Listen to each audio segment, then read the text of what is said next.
This is going to be the toughest fight of his career. Sharp, relax. The most embarrassing fight of his career.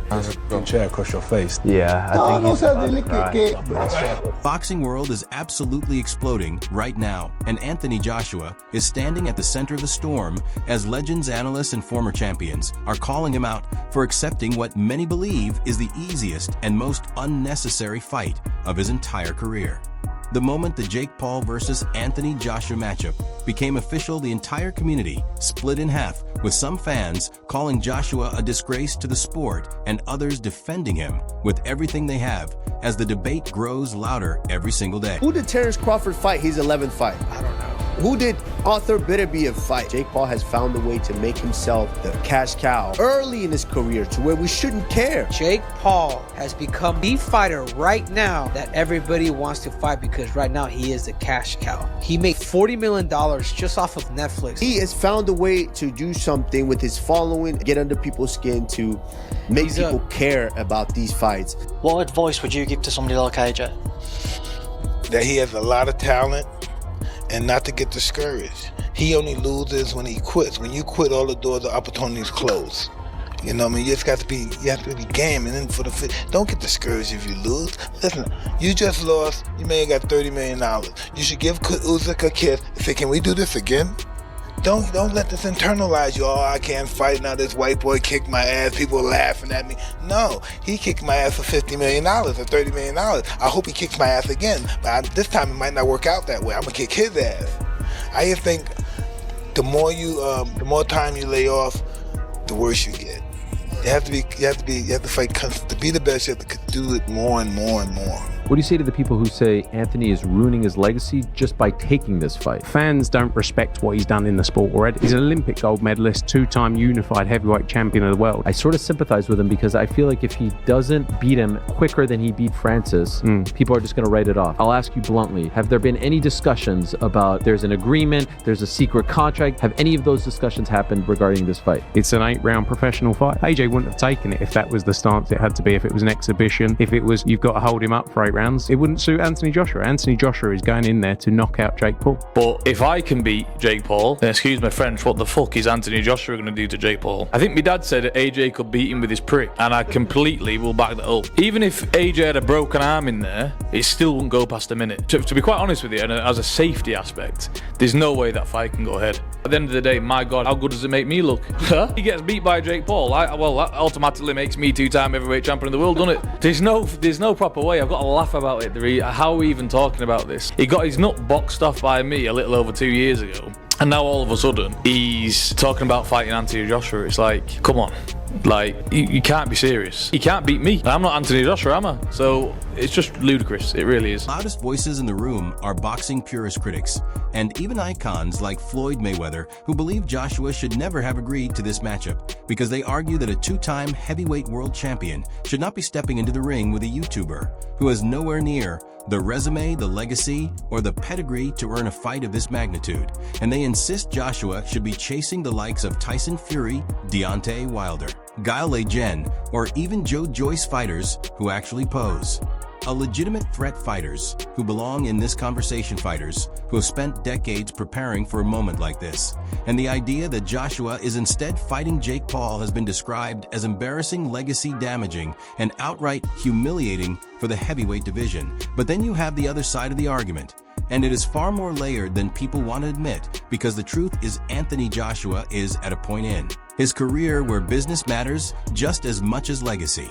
And boxing is a brutal sport with a short window, and AJ has already fought some of the best heavyweights of this era, and people forget he fought Andy Ruiz twice. Bit of glaze in that question, and you know, that seems like a very friendly question to Jake, but you know what? It's a fair question. I'm not mad at the guy for phrasing his question that way, and again, yes, that's because Jake has a massive name and a massive spotlight. Without that, Jake is not fighting Anthony Joshua in this 14th fight. But on the other side of that, the risk involved with fighting Anthony Joshua here, and some of the fights that Jake had in his first 10 or 11 fights, most pros were either having or having worse opponents for. So when people discredit Jake's career by being like, he didn't fight this guy, he didn't fight that guy, he didn't fight a number of this contender, number that, look at your favorite fighter in their first 14 fights and you pick out the opponents that they had and the level of them. Sure, you'll have your outliers, your Vasily Lomachenkos and other guys that fought tough competition right away, but most, and I mean most meaning 95% of the sport of boxing, had tomato cans until he had 15 to 20 wins. Give Jake his credit. He's fought guys that even were better on his resume than some of your favorite fighters, and now he's fighting Joshua this early.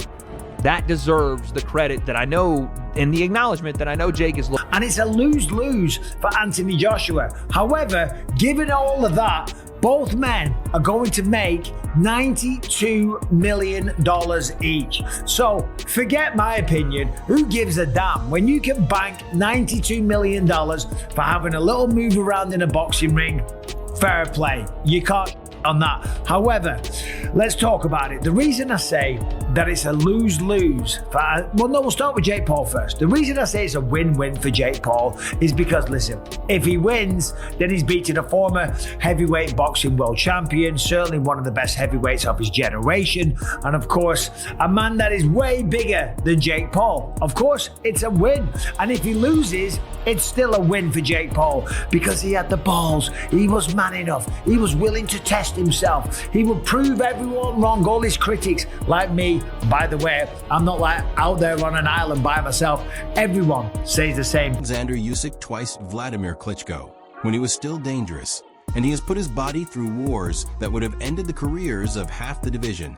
So when a once-in-a-lifetime payday appears, when a crossover mega fight lands on the table, when Netflix wants to turn a boxing match into the biggest global event since Mayweather versus McGregor, how can anyone realistically blame Anthony Joshua for signing that? Contract and supporters of Joshua are firing back hard at the critics, saying that the people calling this embarrassing are the same people who would take the fight in a heartbeat if they were offered that amount of money. He beat Wallin, and he beat him convincingly. Yes. And that's all he can do. And I think that he should take the praise from that and build from it, but he shouldn't want the criticism to stop because I think it fuels him. I'm one with you, and I said that to Joshua in one of the interviews that I'd done with him. I said to him, listen, like I knew he was very angry with TalkSport and the criticism he was getting from TalkSport, etc. And I had that conversation with him and said, listen, Josh, you should be feeding off that. That's what good fighters do. You feed off that. Go and prove them wrong. Like that's where your fuel should be coming from. And you know, I think to a certain extent he's sort of done that. I said, look, you're like. If people are talking about you, it's a good thing because that means that, you know, you're doing something right. He wasn't ready for Anthony Joshua because Anthony Joshua was a different thing. Yeah. Like it's just, he's got more one-shot knockout it was power. Bad game he took it plan more as well, seriously though. too. I know he likes to switch him, but again, like, this is where the boxing is. If you don't have that kind of intellect in the boxing, that footwork and foot positioning is. Put your foot on one side, you're gonna get killed. You put your foot on the other side, you're safe. You can kind of manage the power and see the punches coming. But he kept switching stances, but just leaving himself in just the wrong positions. Yeah, he wasn't ready. Wasn't ready. A guy like Joshua. Wasn't ready. There was a lot of hype off the Fury fight. Also, Joshua got to watch him box in the Fury fight and see some patterns. Fury, I think, probably took him lightly. Yes, I think so. He's one of the greatest of all time. This guy's never had a boxing match. They say AJ has earned the right to do whatever he wants with his career. And he has earned the right to secure his family financially for life. And anyone who disagrees is either jealous or living in delusion, as they point out that this fight will bring boxing more attention than any heavyweight bout this year. And if Joshua does what everyone expects him to do, he will walk away with the biggest payday of his career and a highlight reel knockout herd around the world. And the conversation now is no longer just about boxing technique or skill. It is about pride, legacy, money, respect, and survival. It is about whether Anthony Joshua is protecting himself from harder fights or simply securing his future. It is about whether Jake Paul is delusional, brilliant, or both. And it is about whether this fight is a circus or the new reality of modern combat sports. And one thing is certain: the boxing community is not unified on this, as some legends are furious with Joshua for taking the fight, calling it shameful and unnecessary, while others say he is a smart businessman who understands the modern era better than anyone. And with the fight set for December, and both men already